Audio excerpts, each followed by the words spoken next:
Hi everyone, ఇది tomatoes నేను 3 కేజీలు తీసుకుని ఇలా కడిగి మంచిగా చిల్లులు గిన్నెలో వేసుకున్నాను అనమాట. ఇప్పుడు టమాటో చాలా తక్కువ రేట్లో ఉంది, ఒక 19 రూపాయలు ఇదనమాట. రిలయన్స్లో తీసుకున్నాం.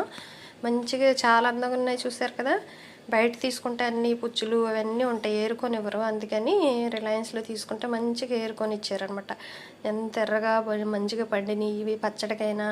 నేనైతే పచ్చడికి ముందు తీసుకున్నాను, ఇదైతే ఇప్పుడు తక్కువ రేటు ఉంది కదా అని కట్ చేసుకుని మొత్తం ఎండలో పెట్టేసుకుంటే ముక్కలుగా ఎండలో వేసేసుకున్నాక మనకి రేట్ ఎక్కువైనప్పుడు ఈజీగా మనం వాడుకోవడానికి బాగుంటుందన్నమాట. ఇప్పుడు తక్కువ రేటు ఉంది అంటే ఒక నెలలో 100 రూపాయలు అయిపోతుంది టమాటో.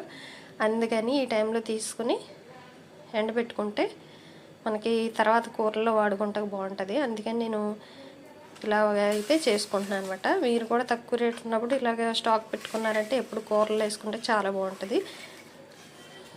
ఇవి కట్ చేసి ఆరపెడదాం. చూడండి, ఇక్కడ మా సోనా ఏం చేసేస్తుంది మమ్మీ అని.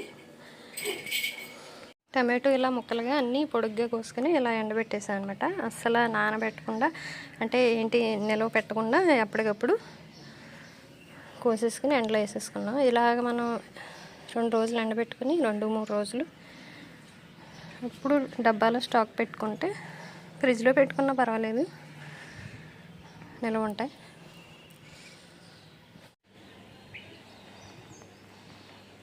ఒక్క రోజులోనే ఎలా ఎండిపోయినాయో చూడండి. టమాటోలు మనం ఎండలో పెట్టుకున్నాం కదా, ఇవి అయితే మంచిగా ఎండిపోయినాయి. ఈ 3 కేజీలు టమాటోలు అండి. చూడండి ఎన్ని అయినాయో. ఎండాక బాగా ఎండబెట్టుకున్నాక ఇలాగ ఒక కంటైనర్ తీసుకుని మనం తీసుకున్నాక ఫ్రిడ్జ్లో పెట్టేసుకున్నాం అంటే మనకి మటర్ పన్నీరు, చికెన్ గ్రేవీ చేసుకున్నప్పుడు ఇవి కొంచెం నానబెట్టి ఒక 5-10 నిమిషాల ముందు కాజు, బాదం, ఇలా టమాటో అన్నీ ఒకసారి నానబెట్టుకుని పేస్ట్ చేసుకుని వేసుకుంటే చాలా బాగుంటుంది. చికెన్ గ్రేవీ అయినా, మటర్ పన్నీర్ కర్రీ ఏదైనా బాగుంటుంది అనమాట.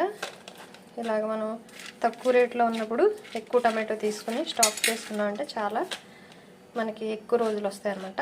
ఇప్పుడు మనకి 20 రూపాయల టమాటో దొరుకుతుంది, ఒక నెల తర్వాత 100 రూపాయలకి వచ్చేస్తుంది చూడండి. అప్పుడు మనకి బాగా యూజ్ అవుతాయి అన్నమాట ఇవి. నేనైతే ఇలాగ ఫ్రిడ్జ్లో పెట్టేసుకుందాం. మరి మీరు కూడా తప్పకుండా ట్రై చేయండి. వీడియో నచ్చితే లైక్ చేయండి, షేర్ చేయండి, సబ్స్క్రైబ్ చేయండి.